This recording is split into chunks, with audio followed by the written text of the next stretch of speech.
Diceritakan, setiap hari usai salat subuh berjamaah bersama Rasulullah, Abu Dujana selalu terburu-buru pulang tanpa menunggu Rasulullah selesai berdoa ba'da salat. Melihat gelagat ini, pada suatu ketika Rasulullah mencoba meminta klarifikasi pada Abu Dujana, mengapa setiap hari kamu terburu-buru pulang dari jamaah subuh? Apakah engkau tidak memiliki permintaan kepada Allah, sehingga tidak pernah menungguku selesai berdoa?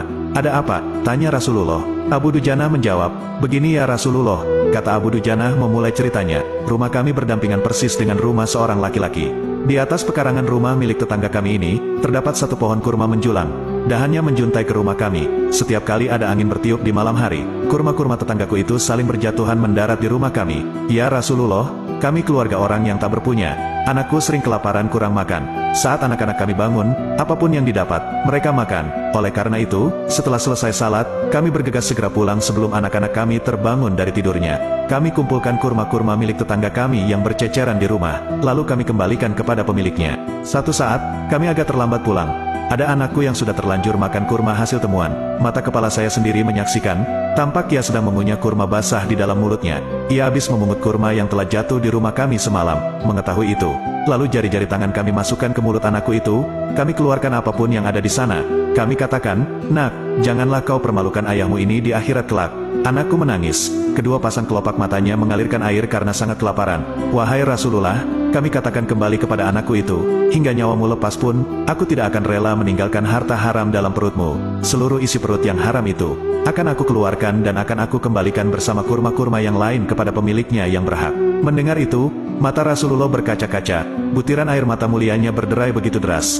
Baginda Rasulullah kemudian mencoba mencari tahu siapa sebenarnya pemilik pohon kurma yang dimaksud Abu Dujana itu. Abu Dujana pun mengatakan, bahwa pohon kurma itu milik seorang laki-laki munafik. Baginda Nabi segera mengundang pemilik pohon kurma dan menyatakan ingin membeli pohon kurmanya. Bisakah tidak jika aku minta kamu menjual pohon kurma yang kamu miliki itu? Aku akan membelinya dengan 10 kali lipat dari pohon kurma itu sendiri. Pohonnya terbuat dari batu zamrud berwarna biru, disirami dengan emas merah, tangkainya dari mutiara putih. Di situ tersedia bidadari yang cantik jelita sesuai dengan hitungan buah kurma yang ada. Kata Rasulullah menawarkan. Laki-laki munafik ini lantas menjawab dengan tegas, saya tak pernah berdagang dengan memakai sistem jatuh tempo. Saya tidak mau menjual apapun kecuali dengan uang kontan dan tidak pakai janji kapan-kapan. Tiba-tiba sahabat Abu Bakar As-Siddiq datang. Lantas berkata, ya sudah, aku beli dengan 10 kali lipat dari tumbuhan kurma milik Pak Fulan yang varietasnya tidak ada di kota ini. Lebih bagus jenisnya. Si munafik pun kegirangan sembari berujar, ya sudah, aku jual.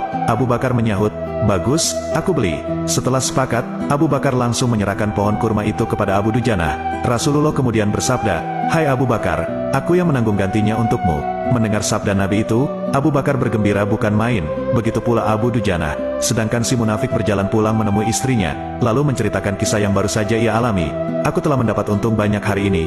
Aku dapat 10 pohon kurma yang lebih bagus. Padahal kurma yang aku jual itu masih tetap berada di pekarangan rumahku. Aku tetap yang akan memakannya lebih dahulu dan buah-buahnya pun tidak akan pernah aku berikan kepada tetangga kita itu sedikit pun. Katanya, malamnya, si munafik tertidur nyenyak. Saat bangun di pagi harinya, tiba-tiba ia melihat pohon kurma yang sudah dijualnya berpindah posisi, menjadi berdiri di atas tanah milik Abu Dujana. Seolah-olah tak pernah sekalipun tampak pohon itu tumbuh di atas tanah si munafik. Tempat asal pohon itu tumbuh, rata dengan tanah, ia keheranan tiada taraf. Demikian kisah sahabat Abu Dujana dan pohon kurma yang membuat Rasulullah menangis. Hikmah yang kita petik dari kisah ini adalah kehati-hatian para sahabat menjaga diri dan keluarganya dari makanan yang haram. Kemudian pohon kurma yang berpindah posisi itu adalah salah satu mukjizat Nabi yang langsung dirasakan oleh sahabat Abu Dujana. Kami akan mengisahkan kisah Islam menarik lainnya. Dukung terus channel ini dengan subscribe, like, and comment. Sekian dan terima kasih. Assalamualaikum warahmatullahi wabarakatuh.